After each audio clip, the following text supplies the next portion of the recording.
Now, what we're going to show you is some lifts that were taken out of the movie. Now, there's a lot of Laserdiscs where like the director kind of redoes things and puts scenes back in the movie that he took out and whatever, and they have these like, definitive director's editions. Now, I didn't do that on this because I made the movie I wanted to make the first time.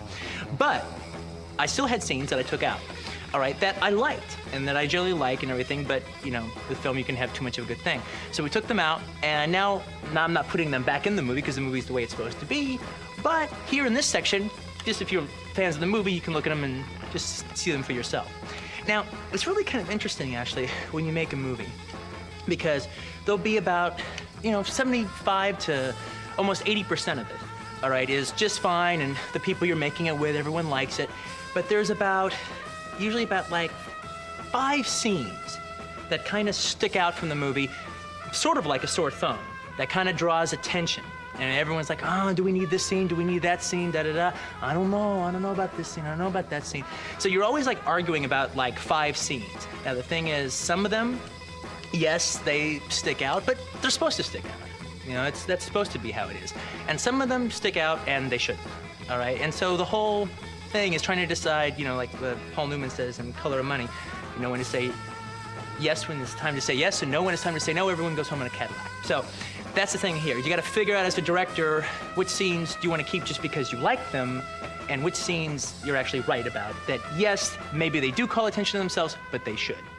So that's it. These are the scenes that didn't make the cut, but I like them anyway, and I hope you do too.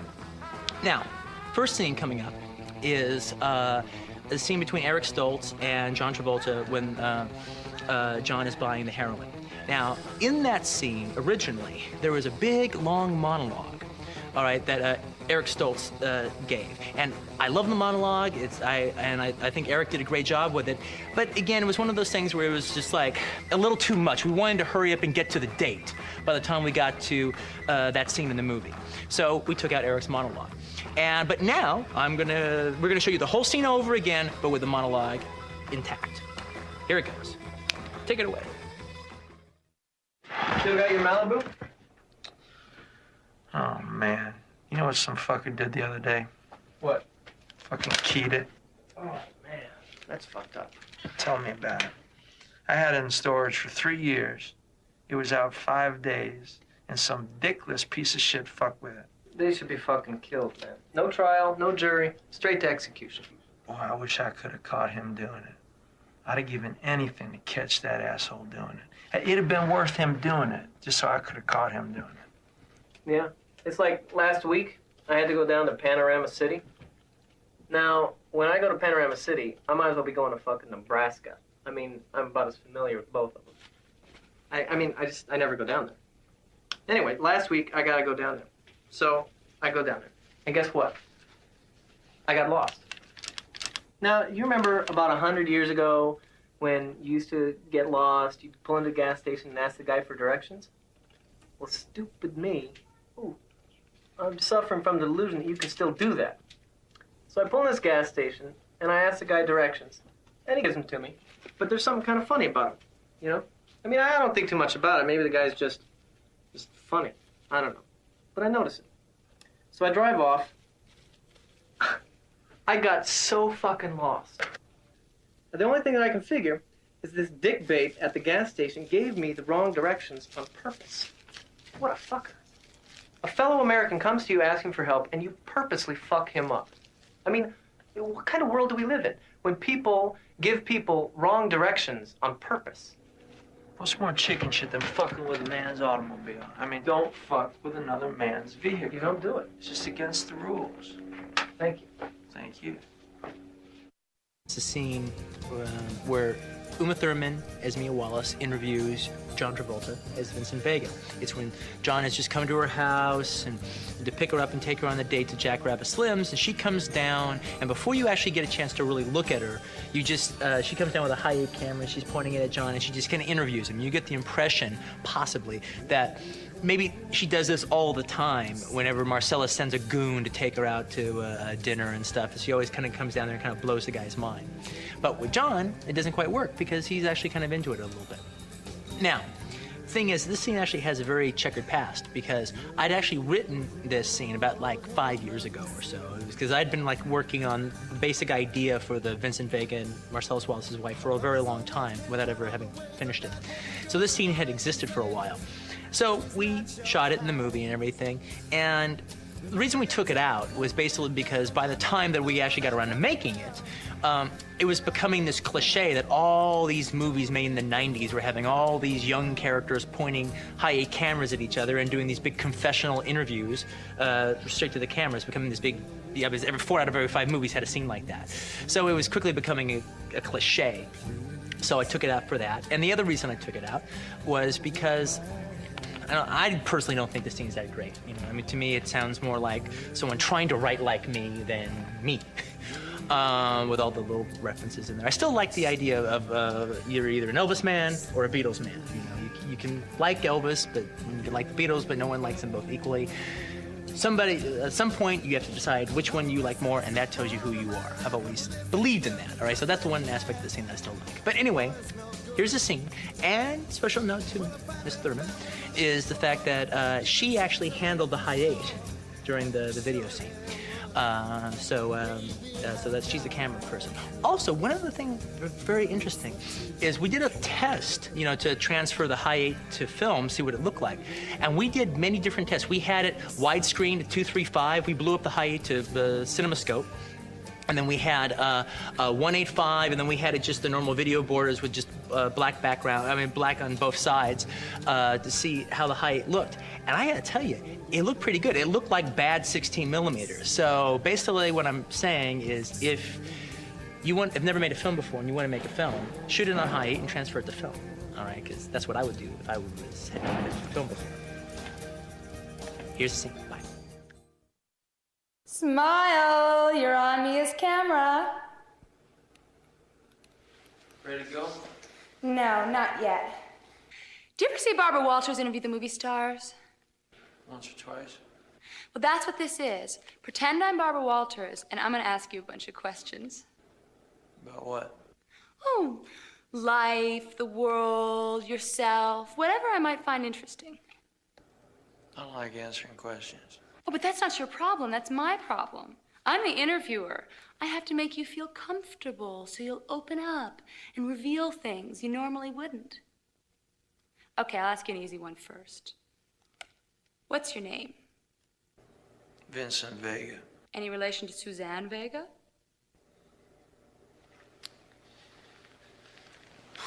Suzanne Vega's my cousin. Suzanne Vega, the folk singer, is your cousin? Suzanne Vega's my cousin.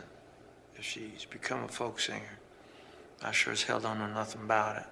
Well, now I'm going to ask you a bunch of questions I've come up with that more or less tell me what kind of person I'm having dinner with.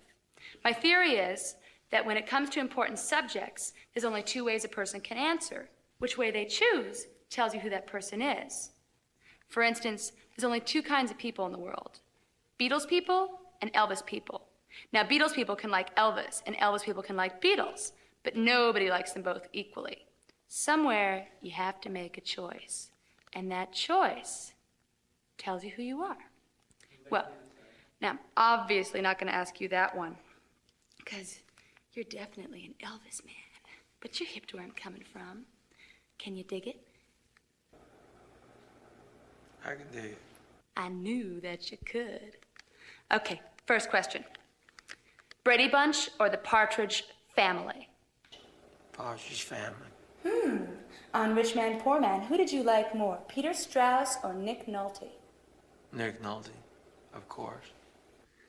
What's your favorite way to say thanks in a foreign language? Merci beaucoup. In conversation, do you listen or wait to talk? I have to admit that I wait to talk, but I'm trying harder to listen. If you were Archie, who would you fuck first, Betty or Veronica? Betty. Cut. Print. Let's go eat.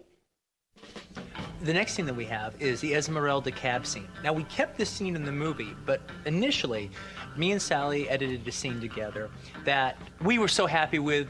As far as me and Sally were concerned, it was the best edited scene of the whole movie. Except it just took way too long, right at a time, right in the middle of the movie when you don't want to take a long time. You want to hurry up and get Bruce on his way, get him to the apartment with his girlfriend, Fabian. So we ended up making a condensed version of that scene for the actual film. And again, like I said before, in the actual film, that version plays better. But as just a scene unto itself, me and Sally still like this first version that we cut together. So that's what we're gonna have on here now. So now we have a bell and another bell. And stop ringing that goddamn bell. All right, get that cut out of here. Now here's the Esmeralda cab scene, the long version.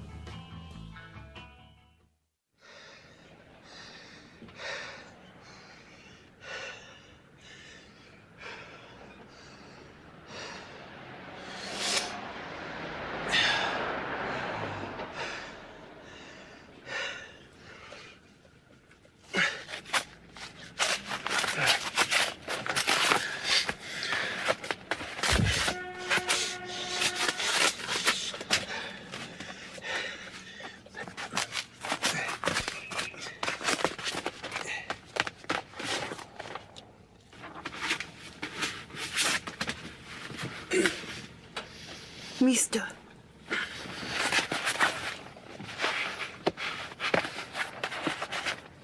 Hey, mister. What? You were in that fight. The fight on the radio. You're the fighter? Who gave you that idea?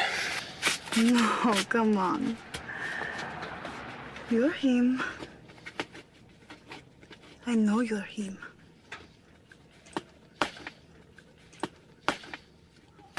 Tell me you're him.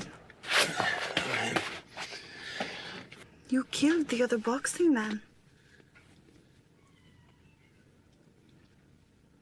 He's dead? The radio said he was dead. Sorry about that, Floyd.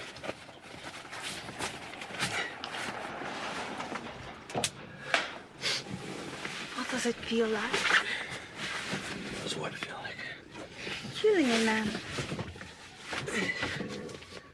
Beating another man to death with your bare hands. Oh, you a weirdo? No. Is a subject I have much interest in. You are the first person I've ever met who has killed somebody. So, what does it feel like to kill a man? I'll tell you what. Give me one of them cigarettes you got up there, and I'll tell you all about it.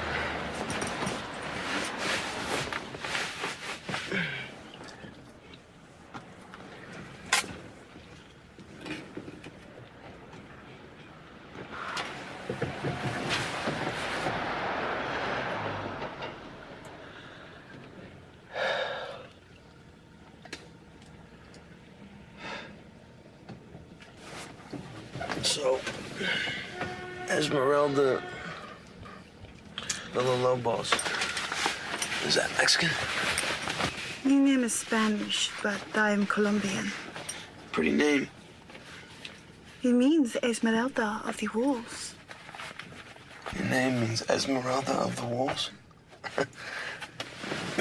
It's some halo you got there, honey. Thank you. And what is your name? Butch. Butch.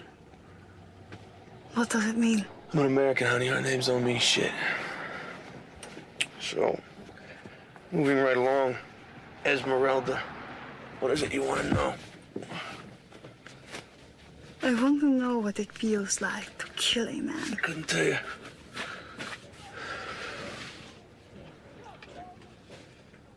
I didn't know he was dead until you told me he was dead. Now that I know he's dead, you want to know how I feel about it?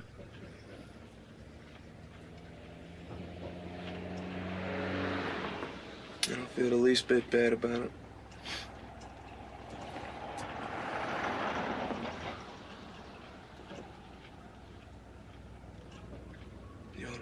Esmeralda.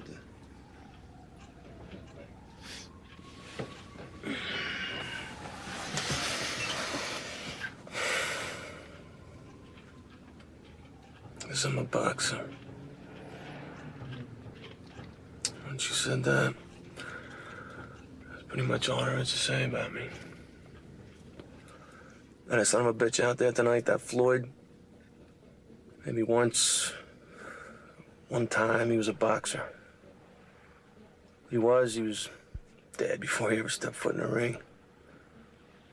All I did was put the bastard out of his misery. If he never was a boxer,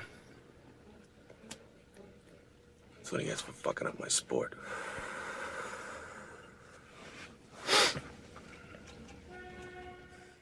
The next scene is the scene with Monster Joe and Monster Joe's daughter Raquel, played by Dick Miller as Monster Joe and Julia Sweeney as Raquel. I ended up taking out this scene basically because it's just for actually the same reason I ended up taking out most of these scenes, except for the John Enuma scene. It was just too much at that moment when we kind of just want to be moving along. Basically, we want to hurry up and get to the diner by this time and see John and Sam do their scene. So there was too much. But I still really like the scene. I particularly love the scene between the Wolf and Raquel. Because, I don't know, it's the closest I've ever come to writing a scene like Ernest Lubitsch or something. They're just kind of this kind of little witty repartee. I'm not saying I'm as good, which the scene will verify, but it was just a different flavor that this scene and the dialogue had in that. So I always had a big fondness for it. And actually, of all these scenes, it's the one that I almost kept in. All right, right down to the wire, and at the last minute, we don't want to be here, unfortunately, but I want to be there. But it's here for all of its glory. And where this scene falls into the movie is right after when Jules and Vincent and the Wolf are at Jimmy's house.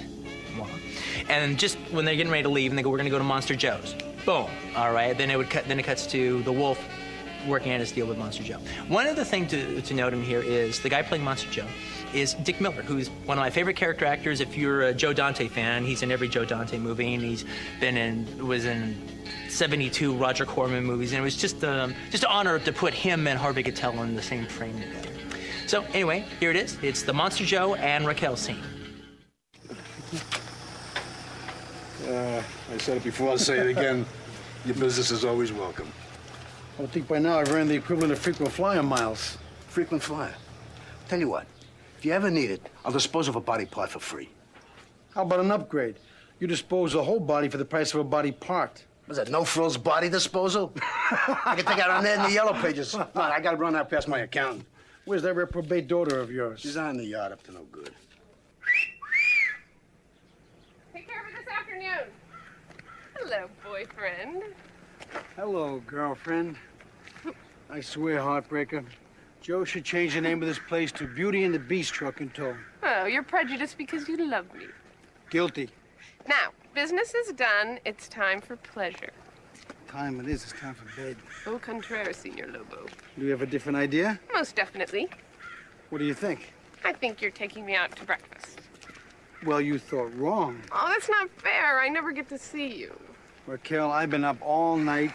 I need sleep. You understand the concept of sleep? Yes, sleep is what you do after you've taken me to breakfast. Just get used to the idea. Indulging me is the price of doing business at Monster Joe's Truck and Tow. Raquel. Come on, I haven't seen you in a long time. I miss you. You're taking me to breakfast. So it is written, so shall it be done. On my way, Rex. We cool? Like it never happened. All right. Yo, Vince, I apologize for being in your shit like I was, man.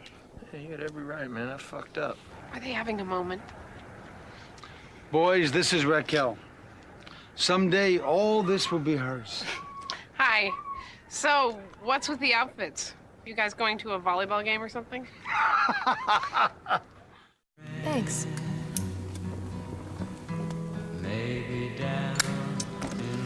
Think nothing of it.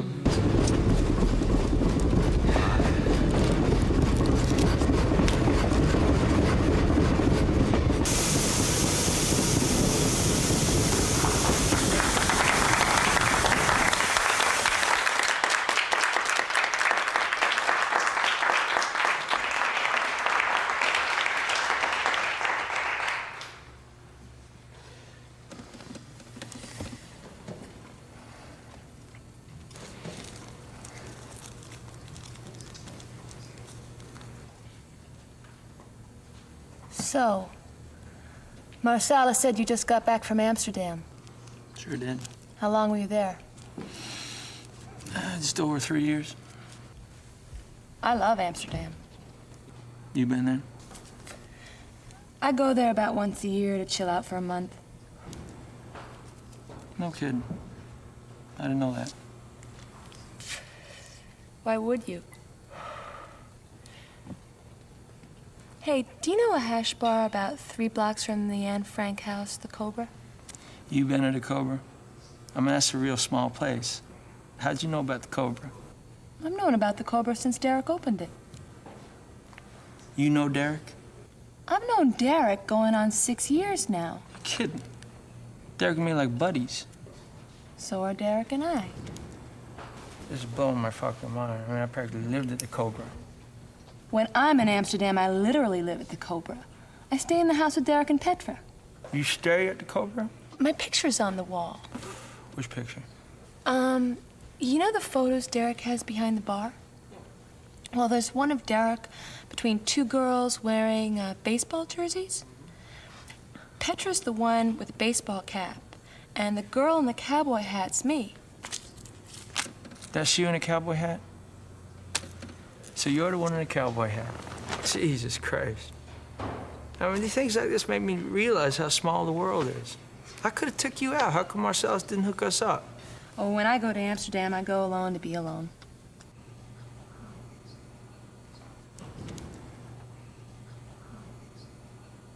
I could dig it.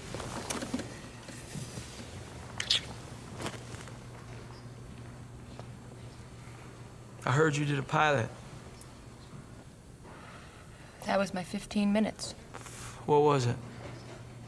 It was a show about a team of female secret agents called Fox Force 5.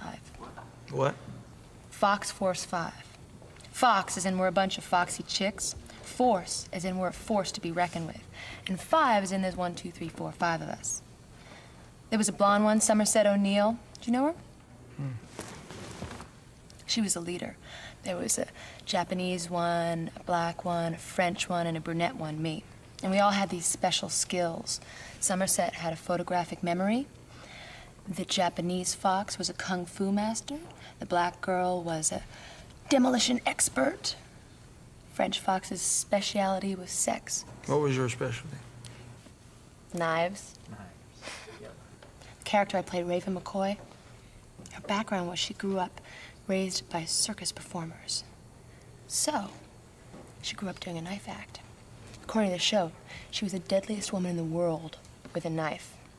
But because she grew up in the circus, she was also something of an acrobat. So she could do illusions, she was a trapeze artist. When you're keeping the world safe from evil, you never know when being a trapeze artist is gonna come in handy. And she knew a zillion old jokes. Her grandfather, an old vaudevillian, taught her. And if we would have got picked up, they would have worked in a gimmick where every show, I would have told another joke. You know any animal jokes? Well, I only got the chance to say one, because we only did one show. Tell me. It's corny. Don't be that way. Tell me. No, you wouldn't like it, and I'd be embarrassed. You told like 50 million people, and you can't tell me? I promise I won't laugh. That's what I'm afraid of, Vince. That's not what I meant. You know it. Well, now I'm definitely not going to tell you, because it's been built up too much. What a jip.